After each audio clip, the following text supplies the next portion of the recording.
오늘 우리가 갖는 말씀은 신약 성경 요한복음 10장 7절부터 9절까지 말씀입니다.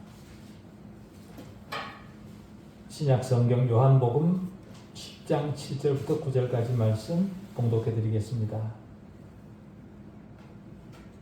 그러므로 예수께서 다시 이르시되 내가 진실로 진실로 너희에게 말하노니 나는 양의 문이라. 나보다 먼저 온 자는 다 절도요 감도니 양들이 듣지 아니하였느니라. 내가 문이니 누구든지 나로 말미암아 들어가면 구원을 받고 또 는 들어가며 나오며 꼴을 얻으리라. 아멘. 하나님 아버지, 예수 그리스도에게 참여할 수 있도록 다시 말씀을 베풀어 주신 은혜를 감사합니다. 우리 이념의 완성을 위해서가 아니라 우리 믿음의 수준을 채워가는 말씀이게 해주십시오. 세상 속에 있지만 세상에 대해 죽는 법을 알게 되는 말씀이게 해주십시오. 세상의 언어와 개념을 사용하지만 세상이 그것에 부여한 의미에 갇히지 않도록 우리 영적 이해력을 높여주십시오. 우리 인간의 관념이 말씀 앞에 서지 못하도록 우리 관념을 통제해 주십시오. 듣는 자의 들음이 성령 안에 있게 해주십시오. 우리에게 알려지기를 기뻐하시는 하나님의 계시가 왜곡되지 않게 해주십시오. 듣는 자의 태도 속에 하나님을 더 알기 원하는 간절함이 있게 해주십시오. 하나님께 도달할 수 있는 단 하나의 길이 예수 그리스도 안에 있다는 사실을 더욱 확고히 하는 말씀 되게 해주시옵기를 우리 주 예수 그리스도 이름으로 기도하옵나이다. 아멘. 날 때부터 맹인이었던 사람, 그가 예수 그리스도를 통해 고침받은 사건, 이것은 우리 구원에 대한 비유입니다.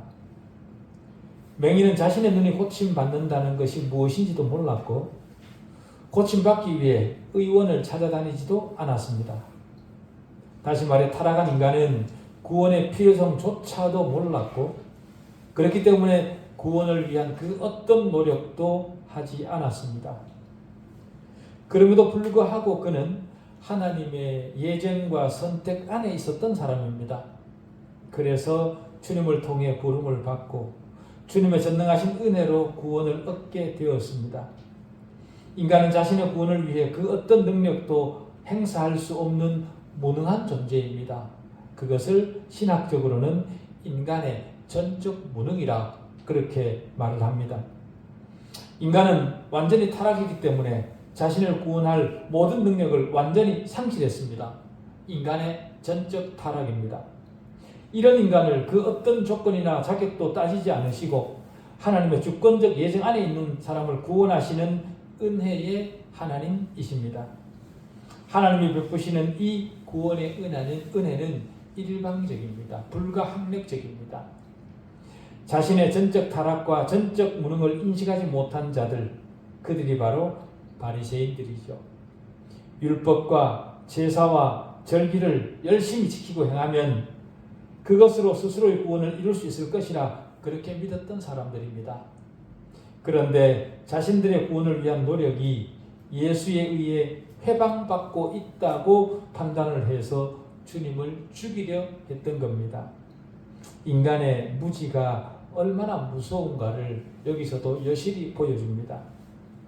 고침받은 맹인, 즉 타락한 인간에게 조건 없이 구원을 베푸시는 주님의 은혜를 바탕에 깔고 10장이 이어지고 있습니다. 양의 우리로 표현된 유대교의 선택받은 하나님의 백성들과 유기되기로 작정된 세상 사람들이 섞여 살고 있습니다. 우리가 살아가고 있는 이 세상도 동일하죠. 유대주의자들, 그들이 세상에는 훨씬 더 많습니다. 그러다 보니 그들의 논리가 훨씬 더 설득력이 있는 것처럼 그렇게 보이죠. 그래서 그들의 논리 위에 각종 이교와 이단들이 자리를 폈습니다. 모든 이교와 이단들의 논리는 율법을 지켜 선한 일을 행해서 스스로를 구원하겠다는 겁니다. 그들은 구원을 얻기 위해 교회를 다니고 구원을 얻기 위해 선행을 합니다. 이들의 논리에 의하면 인간이 죄를 짓기는 했지만 완전히 전적으로 타락한 것은 아니다. 그들은 그렇게 주장을 합니다. 인간의 타락은 전적 타락이 아니라 부분적 타락이고, 그렇기 때문에 인간 안에 남아있는 부분적 의를 잘 가꾸고 살려서 그렇게 노력을 해서 얼마든지 하나님의 의에 이룰 수 있다. 그들은 그렇게 주장을 합니다. 그런 사람의 대표적인 사람이 바로 16세기 네덜란드에 있었던 아르미니우스라는 사람, 신학자입니다. 그 사람이 바로 그런 사람입니다. 신인 협동설을 주장하는 그런 사람인 거죠.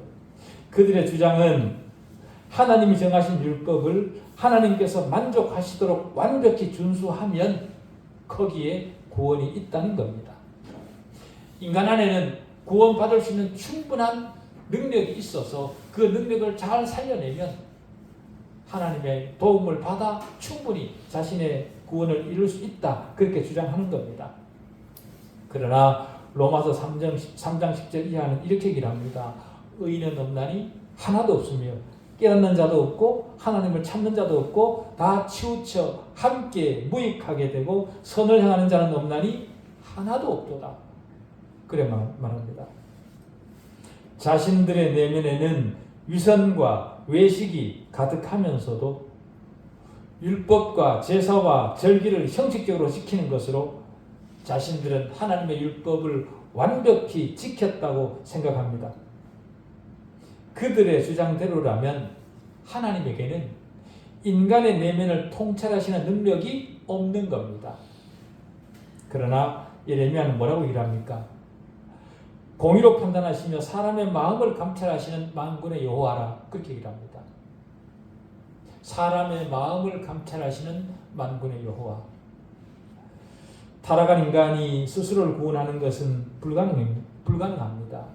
그래서 오늘 본문이 구원의 유일한 통로, 양의 문을 제시하는 거죠. 택함 받지 못한 양들과 세상 속에 섞여 살지만 주님의 음성을 듣고 세상으로부터 나온 양들이 통과해야 될 문, 바로 그것입니다. 인간의 구원은 하나님의 율법을 완벽히 만족시키는 것으로만 가능합니다. 그러나 율법을 인간의 능력으로 완벽히 지키는 것은 불가능합니다. 율법을 온전히 지킨 분은 오직 주님뿐이시죠. 율법을 온전히 지키신 주님 품에 안기는 자는 그도 율법을 완벽히 지킨 것으로 하나님이 인정해 주시겠다라는 겁니다. 그것이 바로 우리가 받은 구원이죠. 성경은 그것을 은혜로 받는 구원이라 그렇게 말을 합니다. 우리 구원은 우리 노력이 전혀 포함되지 않은 전적 은혜로 말미암습니다. 율법을 전혀 지킬 능력이 없지만 주님 품 안에 있는 것 자체로 우리가 율법을 완벽히 지킨 것처럼 주님 하나님이 우리를 그렇게 인정해 주시는 겁니다. 우리 구원은 하나님께서 시작하시고 하나님께서 마무리하시는 구원입니다. 그렇게 하시는 이유는 우리가 교만하지 않도록 하시기 위함에 있습니다. 그럼에도 알미니안 주의자들은 인간의 가능성을 말합니다. 자신의 구원을 위해 노력하고 완성하는 자가 누구인지 하나님이 그런 사람을 미리 아시고 그의 노력을 도우시는 하나님이시라 그렇게 그들은 말을 합니다. 그렇게 되면 구원의 주도권이 누구에게 있는 겁니까? 사람에게 있는 거죠. 내가 내 자신의 능력을 잘 살려서 내가 열심히 노력하면 하나님의 의에 이룰 수 있다라는 그 구원의 주도권이 인간에게 있는 겁니다. 말이 됩니까? 인간의 선택적 능력이 스스로를 구원한다는 거죠. 철저한 인본주의입니다. 이렇게 되면 똑똑한 사람만 구원받게 되는 겁니다. 그러나 본문은 전혀 다른 말을 합니다. 즉 사람의 능력적 선택을 통해 구원을 얻는 것이 아니라 예수 그리스도라는 문을 통해서만 구원을 얻을 수 있다. 그렇게 얘기를 합니다. 본문 7절이 말하는 문은 1절이 말하는 문과 다른 문입니다. 1절은 유대교 안으로 들어가는 문입니다. 그러나 7절이 말하는 문은 예수 그리스도, 즉 구원을 얻는 영적 문이죠. 다시 말해 하나님에게 이르는 길은 오직 예수 그리스도라는 문을 통해서만 들어갈 수 있다.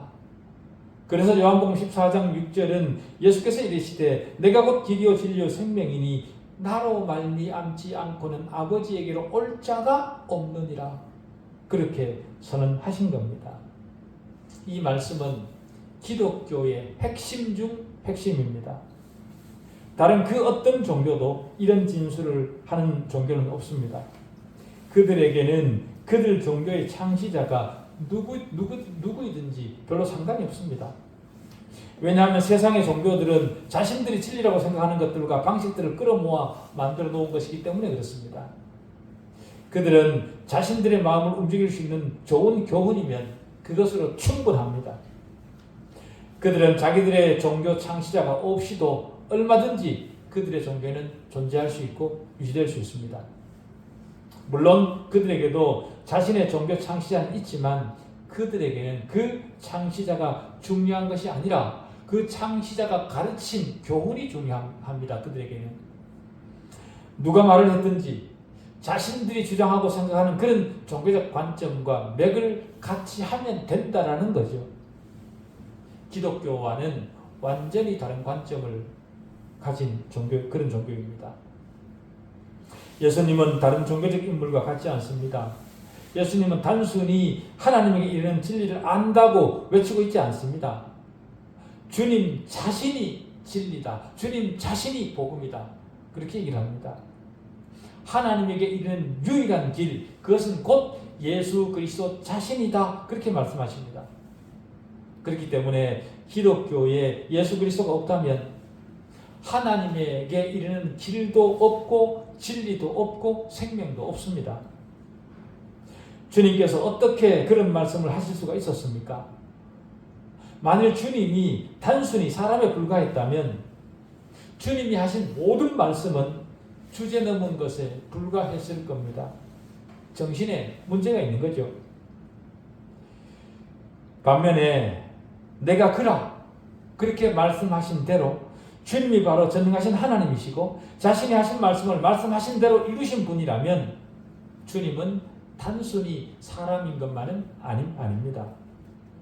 주님은 자신이 하나님이시고 우리 죄를 위해 죽으러 이 땅에 오셨다고 말씀하셨습니다. 죄의 삭은 사망입니다. 이 땅을 살았고 살고 있고 살아갈 모든 인간 중에 죄 없는 인간은 없습니다. 다시 말해 구원이 필요하지 않은 인간은 없습니다. 그렇기 때문에 모든 인간은 죽음으로 몰릴 수밖에 없는 그런 존재이죠. 죄가 없는 존재는 없으니까요. 죄는 우리와 하나님을 분리시킵니다. 그래서 타락한 인간은 하나님과 분리될 수밖에 없는 겁니다. 하나님과 분리된 인간을 위해 주님이 오셨습니다. 그리고 인류의 죄를 친히 짊어지시고 십자가에서 죽으심으로 죄값을 치르셨습니다. 죄가 없으신 분이 우리 죄를 위해 우리 대신 죽으신 겁니다. 예수 그리스도가 하나님이 아니시라면 절대로 그렇게 할 수 없습니다. 그래서 문자 그대로 예수 그리스도는 죄인들이 하나님께 나아갈 문이 되시는 거죠. 히브리서 10장 20절은 이렇게 얘기를 합니다. 그러므로 형제들아 우리가 예수의 피를 힘입어 성소에 들어갈 담력을 얻었나니 그 길은 우리를 위하여 휘장 가운데로 열어놓으신 새로운 살 길이요 휘장은 곧 그의 육체니라. 사도 바울은 에베소서 2장 18절에서 우리가 예수 그리스도로 말미암아 하나님께 나아감을 얻는다 그렇게 얘기를 합니다. 예수 그리스도로 말미암아 하나님께로 나아갈 길을 얻는다. 예수 그리스도가 아니면 우리는 하나님에게 나아갈 길이 없습니다. 그럼에도 불구하고 주님이 도적이요 강도라고 칭한 자들에 의해 도전을 받으셨습니다. 주님의 말씀이 그들에 의해 저항받은 거죠. 그러나 그들이 저항한다고 주님 말씀이 무산될 리 있겠습니까? 주님은 자신보다 먼저 온 사람들은 다 강도요, 절도라 그렇게 말씀하셨습니다. 그렇기 때문에 그들의 말을 듣지 않았다 그렇게 얘기를 하죠. 이 말씀은 주님이 오시기 전에 존재했던 윤리 선생이나 선지자들 그 모두를 가리키는 것이 아닙니다. 우리가 잘 아는 모세나 다윗 그리고 솔로몬이나 다른 선지자들 그들은 주님도 인정하셨고 주님도 그들의 예언을 인용까지 하셨습니다. 그렇다고 유대교 밖에 있는 종교 선생들을 가리켜서 강도의 절도라 그렇게 말하는 것도 아닙니다. 도적은요, 자기에게 속하지 않은 것을 훔쳐가는 사람이 바로 도적입니다. 그들이 바로 강도이죠. 주님은 지금 하나님에게 이르는 길에 대해 말씀하고 계셨습니다. 그렇기 때문에 여기서 강도, 도적은 주님의 영예를 갈취해서 스스로 자기가 길이다 그렇게 주장하는 자들입니다. 주님에 의하면 그런 사람들이 두 종류가 있다. 강도요, 절도라. 주님이 그들을 표현한 첫 번째 어휘는요, 크렙테스라는 단어인데 이 말은 병적 토벽이라는 말에서 파생된 단어입니다. 교활하게 또는 몰래 훔치는 자라는 뜻입니다. 또 다른 어휘는요, 레스테스라는 단어인데요. 이 단어는 폭력적으로 훔치는 자라는 뜻입니다. 첫 번째 크레테스라는 단어는 슬그머니 코트 밑에 무엇인가를 훔치는 사람이라면 두 번째 레스테스는 권총을 든 은행 강도 같은 그런 사람을 가리킵니다. 신앙의 영역에서는 이 두 형태가 모두 나타납니다. 첫 번째 형태는 관계를 사용을 하는데 사단이 에덴 동산에서 하와에게 접근했던 때와 같은 겁니다. 이런 범주에 있는 사람들은 다른 사람의 마음에 의심을 일으키죠. 예를 들면 믿지 않는 목사들, 믿지 않는 주일학교 선생들, 믿지 않는 신학교 교수들, 그들이 바로 그런 종류입니다. 크렙테스, 교활하게 몰래 주님의 영예를 훔치는 자들, 그들이 바로 그들입니다. 사도 바울은 그런 자들을 배신하며 조급하며 자만하며 쾌락을 사랑하기를 하나님을 사랑하는 것보다 더하며 경건의 모양은 있으나 경건의 능력은 부인하는 자들이라 그렇게 말을 했습니다. 또 다른 형태의 도적은 포악한 모습을 띱니다. 레스테스입니다. 권위의 자리에 스스로를 올리면서 다른 사람들을 자기 밑에 굴복시키려 하는 그런 자들이죠. 성경은 이런 교회적 폭군을 하나님이 미워하시는 니골라 당원으로 그렇게 지칭을 하셨습니다. 계시록 2장 14절 15절에서 그렇게 하셨습니다. 이들은 에베소 교회와 버가모 교회에 침투한 이단들인데 한 번 하나님을 믿은 뒤에는 무슨 행동을 해도 죄가 되지 않는다면서 율법 폐기론과 도덕 폐기론, 무율법주의를 주장했던 그런 폭군들입니다. 요즘으로 말하면 구원파 이단인 거죠. 하나님 나라로 통하는 문은 하나밖에 없습니다. 예수 그리스도가 그 유일한 문입니다. 그 유일한 문을 바르게 세우도록 세상에 두신 기관이 바로 교회이죠. 그렇기 때문에 교회는 예수 그리스도에 대해 독점적 지위를 확보하고 있습니다. 독점적이지만 폐쇄적이지 않습니다. 누구에게든 문이 열려 있습니다. 그것을 9절에서 내가 문이니 누구든지 나로 말미암아 들어가면 구원을 받고 또 들어가며 나오며 꼴을 얻으리라 그렇게 말씀하신 겁니다. 그런데 이 9절과 앞에 6장 44절 나를 보내신 아버지께서 이끌지 아니하시면 아무도 내게 올 수 없다는 말과 충돌을 일으키는 것 아니냐 그렇게 말을 하는 사람들도 있습니다. 그러나 6장 44절은 하나님 편에서 선언하는 겁니다. 어떤 사람도 자기가 먼저 하나님을 향해 움직일 수 없다는 것을 지적하려는 그런 말씀이죠. 하나님께서 사람을 이끄실 때에만 하나님께 나올 수 있다라는 겁니다. 우리 구원을 먼저 시작하신 분은 하나님이십니다. 그러나 10장은 차별하지 않으시는 하나님을 보여주시는 거죠. 그가 누구이며 어디서 왔든지 간에 누구라도 차별이 없습니다. 하나님은 우리를 구원하실 때 우리의 불량성을 이미 다 아시고 구원하셨습니다. 인성이나 교육적 수준이나 사회적 지위나 부요함이나 어떤 선행이나 그런 것을 평가해서 구원하신 하나님이 아니십니다. 그가 아무리 모든 면에서 수준이 높다고 하더라도 그 인간의 수준이 하나님 앞에서 무슨 의미가 있겠습니까? 그렇기 때문에 하나님은 인간이 가진 그 외적인 것들로 평가를 해서 사람을 구원하시는 그런 분이 아니십니다. 그렇기 때문에 지금 내 수준과 형편을 따져서 하나님이 나 같은 인간을 구원하시겠냐? 그렇게 스스로를 판단하시면 안 됩니다. 하나님의 생각은 우리 생각과 다릅니다. 그렇기 때문에 예수 그리스도에게로 이끌림 받을 사람 속에 내가 들어있지 않을, 여러분이 들어있지 않을 하등의 이유가 없습니다. 어제까지 어떠했든 하나님의 백성은 하나님의 부르심에 응답합니다.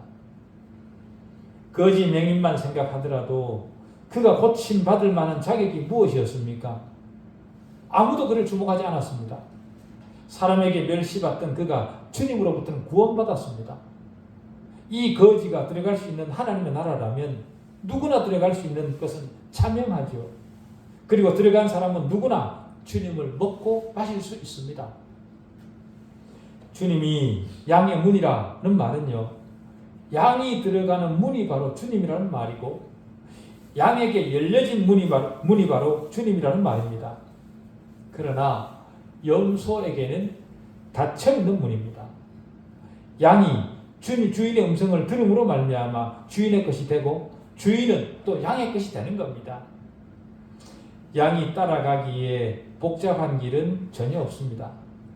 주님이 허락하신 양의 문은 통과하기 어렵도록 절벽에 있는 것도 아니고 길고 어두운 통로를 고달프게 지나야 있는 것도 아닙니다. 우리 바로 옆에 지금 있어서 그냥 통과하기만 하면 됩니다. 창세전에 택함 받은 사람은 그 문으로 들어가게 되어 있습니다. 그리고 그 문으로 들어간 사람은 하나님의 자녀된 삶을 살기 위해 그 나름대로 몸부림을 치죠. 주님은 내가 문이니 누구든지 나로 말미암아 들어가면 구원을 받는다라고 말씀하셨습니다. 이 말씀은 여러분에게도 포함이 됩니다. 아직 구원받지 못한 사람이 있다면 지금이 바로 구원의 날입니다. 본문에는 주님으로 말미암아 하나님의 양무리 속에 들어오는 사람에게 베풀어지는 은택이 소개되어지고 있습니다. 첫째로 양의 문으로 들어오는 자는 구원을 받고 그렇게 얘기합니다. 이 말은요, 조금씩 사람의 수준이 더 나아지는 그런 것을 말하는, 다시 말해서 미래적 차원이 아닙니다. 구원에는 부분적으로는 물론 미래적인 것이 있습니다. 다시 말해 미래에 받을 구원도 우리에게 있다 그 말이죠. 우리가 구원을 받았지만 우리 전체가 다 구원받은 것은 아닙니다. 아직은 우리가 구원받아야 될 부분이 있습니다. 뭡니까? 우리 몸이죠. 우리 몸은 아직 구원을 기다리고 있습니다. 그렇지만 성경이 말하는 구원은 근본적으로 과거적이고 현재적입니다. 우리는 이미 구원을 받았고 받은 구원을 현재 누리고 있습니다. 그것이 바로 구원입니다. 구원은 지금 우리에게 영향을 미치고 지금부터 끝까지 우리에게 일어나는 일에 대해 영향을 미칩니다. 구원은 즉각적으로 우리 죄의 형벌을 벗겨줍니다. 더 이상 죄가 우리를 고소하지 못하도록 만들죠. 그것을 우리는 신학적 용어로 칭의라, 즉 의롭다고 불려지는 것이라 그렇게 말을 합니다. 우리가 의로운 것이 아니라, 우리가 의로워진 것이 아니라 하나님 우리를 의롭지 못함에도 불구하고 의롭다고 불러주시는 겁니다. 칭의의 구원을 얻은 사람은 살아가면서 죄의 세력으로부터 점점 벗어납니다. 그것을 우리는 성화라 그렇게 부르죠. 삶의 시간 속에서 거룩하게 되어가는 겁니다. 성화의 삶 속에 있는 사람은 그리스도께서 다시 오실 날을 기다립니다. 그리스도께서 다시 오시면 죄는 완전히 없어질 것이고 우리 구원은 완성됩니다. 성경은 그것을 영화의 단계라 그렇게 말을 합니다. 칭의에서부터 영화의 단계까지 전체를 통틀어서 우리는 구원의 완성이라 그렇게 말을 합니다. 둘째로 주님에게 들어오는 자는 누구든지 안전할 것이라 오늘 본문이 그렇게 얘기를 하죠. 들어가며 나오며 라는 말의 요점이 바로 주님께서 우리 안전을 책임지신다는 겁니다. 혹자는 들어갔다 나왔다 하는 것은 구원을 받았다가 구원에서 떨어졌다가 하는 것이라 그렇게 억지를 씁니다만은 받은 구원이 취소되거나 방해되는 일은 없습니다. 왜 그렇죠? 하나님이 하신 일이니까요. 그래서 시편 121편 8절은 이렇게 얘기를 합니다. 여호와께서 너의 출입을 지금부터 영원까지 지키시리로다. 하나님의 나라가 평화롭기 때문에 얼마든지 출입할 수 있는 겁니다. 하나님의 나라가 위험하다면 사람들은 성 안에서 꼼짝도 하지 못할 겁니다. 주님은 자신을 믿는 자들을 위한 안전을 약속하셨습니다. 셋째로 주님에게 들어오는 사람들은 만족을 얻을 것이라 그렇게 약속을 하십니다. 주님은 구원과 안전과 만족을 약속하셨습니다. 그래서 들어가며 나가며 꼴을 얻을 수 있다 그렇게 말씀하신 거죠. 팔레스타인 대부분은 불모의 땅입니다. 좋은 초장을 찾기가 어렵습니다. 그렇기 때문에 푸른 초장이신 예수 그리스도를 확보해 두는 일은 놀라운 일이죠. 그런 차원에서 다윗은 이렇게 얘기를 합니다. 그가 나를 푸른 풀밭에 누이시며 실만한 물가로 인도하시는도다. 내 영혼을 소생시키시고 그렇게 얘기를 합니다. 또 사도 바울은 빌립보서 4장 19절에서 나의 하나님이 그리스도 예수 안에서 영광 가운데 그 풍성한 대로 너희 모든 쓸 것을 채우시리라. 너희 모든 쓸 것을 채우시리라. 물론 이 말씀은요, 우리가 소원하는 모든 것을 다 주시겠다 그 말씀이 아닙니다. 우리가 생각하기에는 좋은 것 같아도 우리에게 좋지 못한 것들이 있습니다. 하나님은 그걸 아시는 거죠. 사도 바울이 여기서 말하는 좋은 것은요, 짧게는 일용할 양식이고요, 길게는 우리의 구원자 예수 그리스도를 말하는 겁니다. 그 너에게 필요한 가장 필요한 그것을 주시겠다라는 겁니다. 그리스도로 말미암아 들어가는 사람은 모든 좋은 곳에 부족함이 없을 것입니다. 민수기에 보면 모세가 자신의 뒤를 이을 백성의 지도자를 세워달라고 하나님께 기도를 합니다. 모세가 여호와께 여짜와 이르되 여호와 모든 육체의 생명의 하나님이시여 원하건대 한 사람을 이 회중 위에 세워서 그로 그들 앞에 출입하며 그들을 인도하여 출입하게 하사 여호와의 회중이 목자 없는 양같이 되지 않게 하옵소서라고 간청을 했습니다. 하나님은 여호수아를 택하심으로써 모세의 그 간청에 응답을 하셨죠. 그렇지만 더 긴 관점으로 보면요, 주님을 보내심으로써 모세의 그 기도에 응답하신 겁니다. 주님은 큰 목자이시고 우리 구주이십니다. 주님은 우리를 하나님 앞에 출입하게 하십니다. 주님의 보호 아래에 있는 우리는 꼴을 얻고 만족함을 얻습니다. 주님은 양의 문입니다. 그 사실을 기억하시면서 남은 신앙을 채워가셨으면 좋겠습니다. 기도하시겠습니다.